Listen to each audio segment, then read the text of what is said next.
Hello, students. So today we are going to be covering Chapter 11, which talks about the properties of liquids. We've already talked about boiling point and the effects of intermolecular forces on boiling point. We're going to talk about a couple other properties and then go into phase changes and even quantify energies related to that.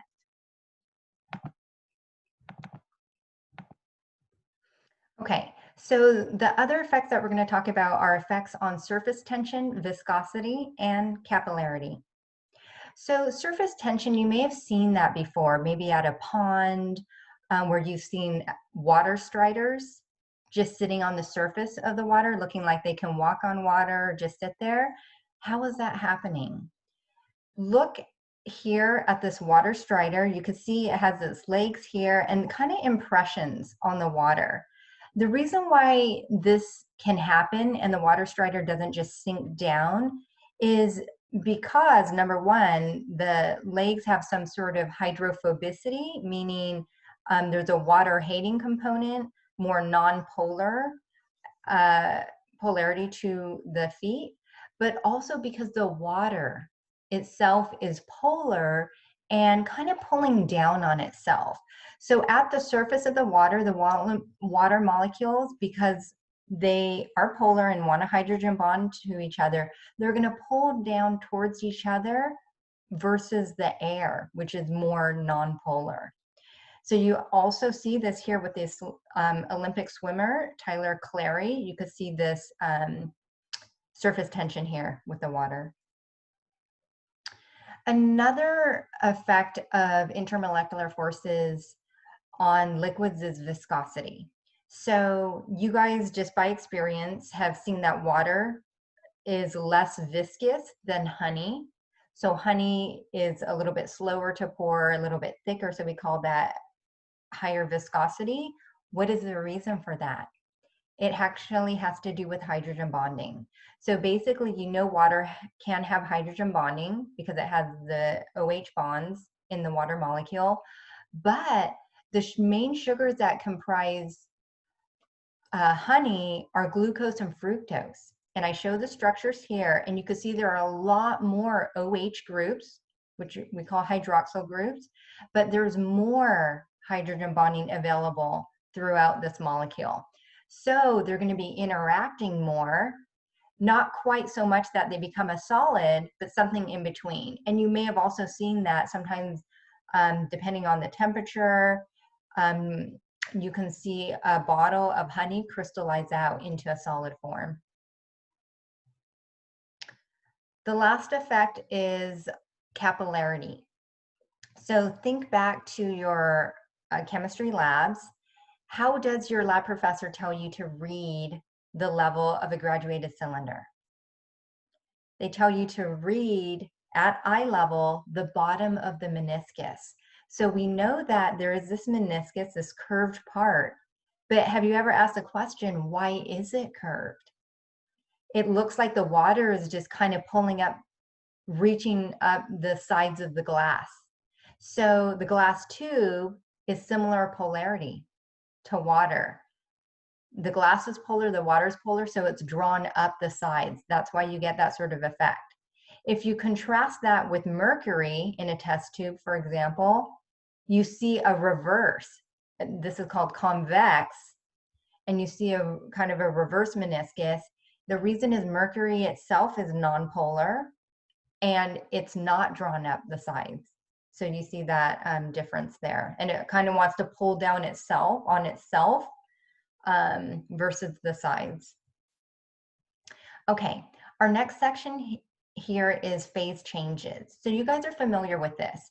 Solid going to liquid, melting, liquid to gas, boiling. We've already talked about being able to look at this at the molecular level or atomic level, where you have a nice ordered array as a solid, disrupting those intermolecular forces, adding energy allows you to create the liquid form, and then completely breaking apart the intermolecular forces, adding more energy, separating those particles or molecules can yield a gas phase. So let's just put actual names to these processes. Solid to liquid is fusion, or you can use melting. The reverse is freezing.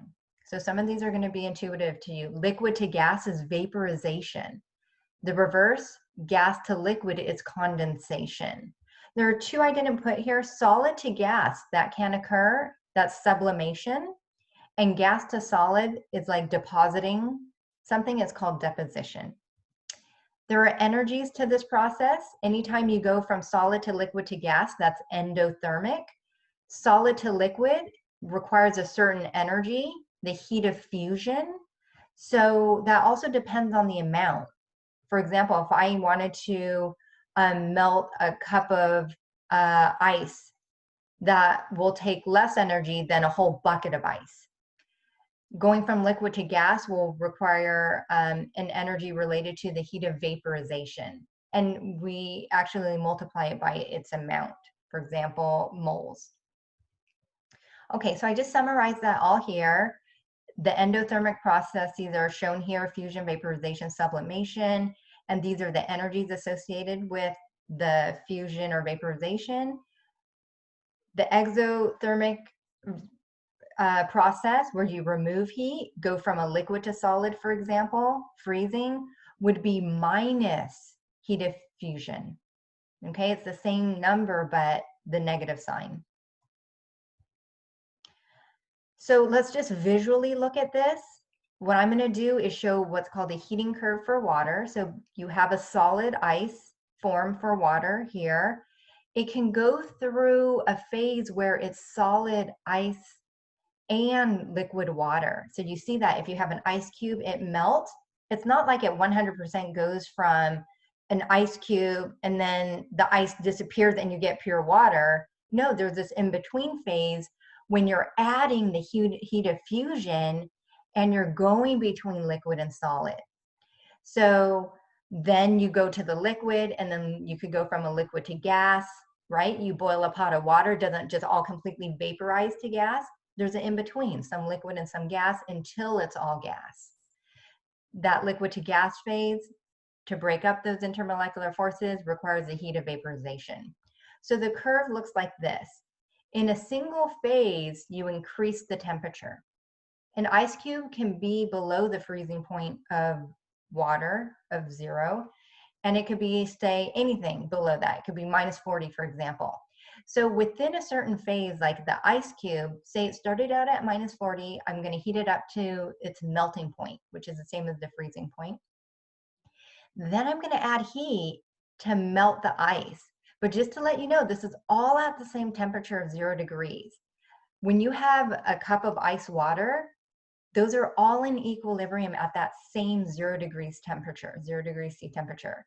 Once you're all liquid, then I can heat up that liquid to its boiling point, and then, which is 100 degrees, and then vaporize it, boil it essentially until it's all a gas, and then I can heat up the gas to a higher temperature.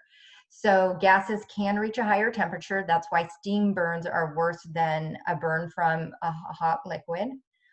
And the other thing I want to mention is that during a phase, a certain phase where you're just changing the temperature, you can actually calculate how much energy you need to do that using MC delta T.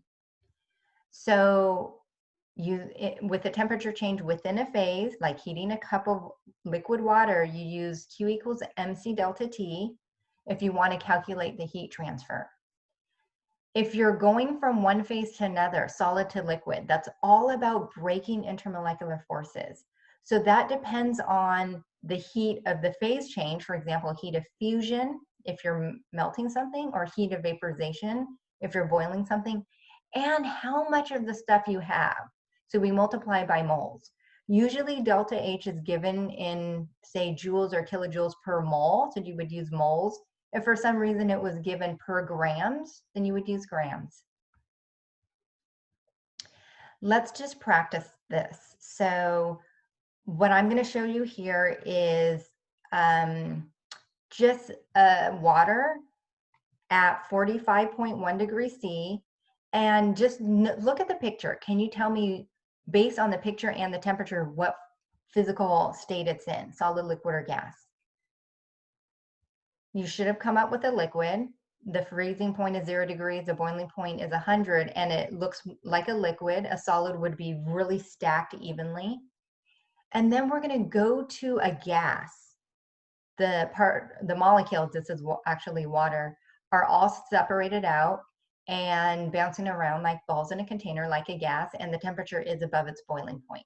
Okay, so what I want you to do is calculate the heat, and I just say released or absorbed, so you can figure out if this is endo or exothermic, and basically the delta T's will give you that answer. And you basically use this information here to figure this out. So what I recommend is, number one, draw a heating curve like I showed you on the previous slide.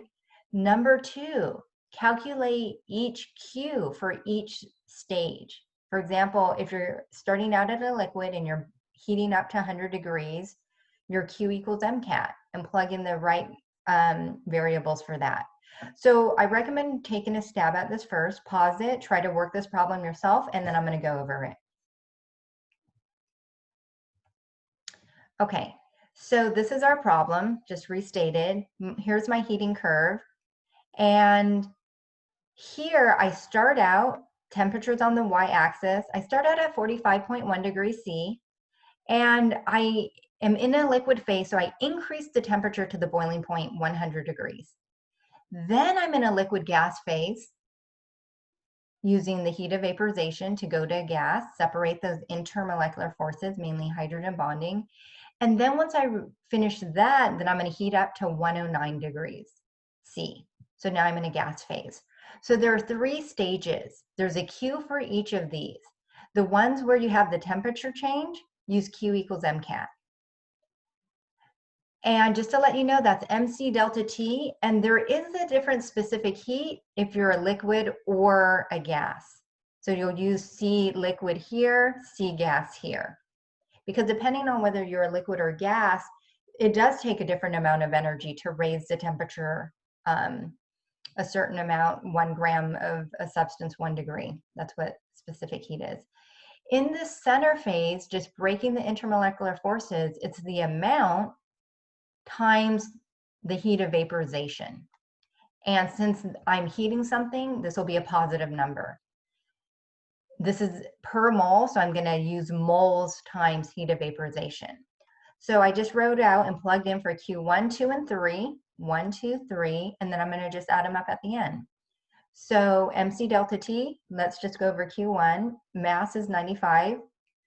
C is 4.184. I'm using the specific heat of liquid water. The temperature change, this is where it helps to draw the curve. Just for the liquid to go up to the boiling point, I go to 100. So T final is 100, T initial is 45. So I use 100 minus 45.1. I get a certain number of joules, which I actually convert to kilojoules because my next one's in kilojoules. You could either do all joules or all kilojoules, but just keep with one because you'll add up everything together later. Q2, I need moles. So I take the 95 grams divided by molar mass of water, which is 18, and I get the moles. I didn't calculate it separately, I just showed it here, and then multiply by the 40.7 heat of vaporization. I get 214.6 kilojoules. And the last Q3 is MC of the gas times delta T. And delta T, I only go up to 109. So T final is 109, T initial is 100. So my delta T is 109 minus 100, plug in the other numbers. I get 1.57 kilojoules. The total Q or heat absorbed for this, I just add all 3 of these up and I get 238 kilojoules. Okay, our last little bit is to talk about the different phases. And for a substance, what we can view is based on the temperature and pressure, there is a certain phase, a certain physical state that substance will be in. So this is a phase diagram for carbon dioxide. Pressure is on the y-axis, temperature is on the x-axis. There are lines and regions showing that at a given pressure and temperature in this region, you have a solid. In this green region, you have a liquid. In the yellow region, you have a gas. This is called the critical point here. Beyond this, it's not really well defined, and we call these supercritical fluids. supercritical carbon dioxide is actually really good and being used to extract caffeine from coffee or teas. So that's one use of a supercritical fluid. Where they all meet here is called a triple point, and you can have all three exist at this temperature and pressure and be in equilibrium.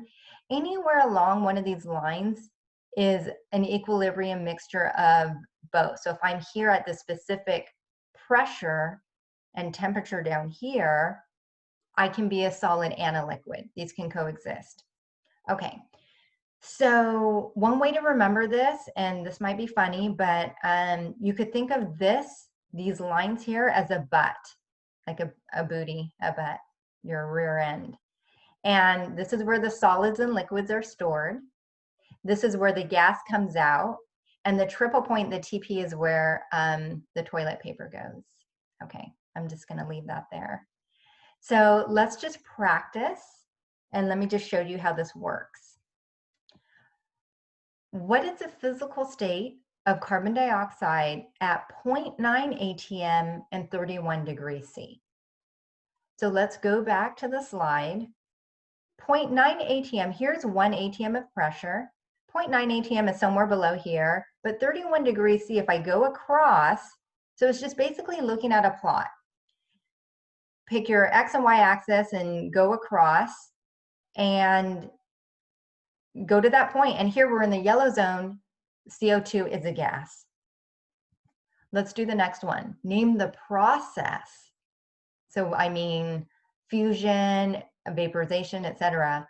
Name the process when CO2 is cooled from -57 to -100 degrees C at 1 atm.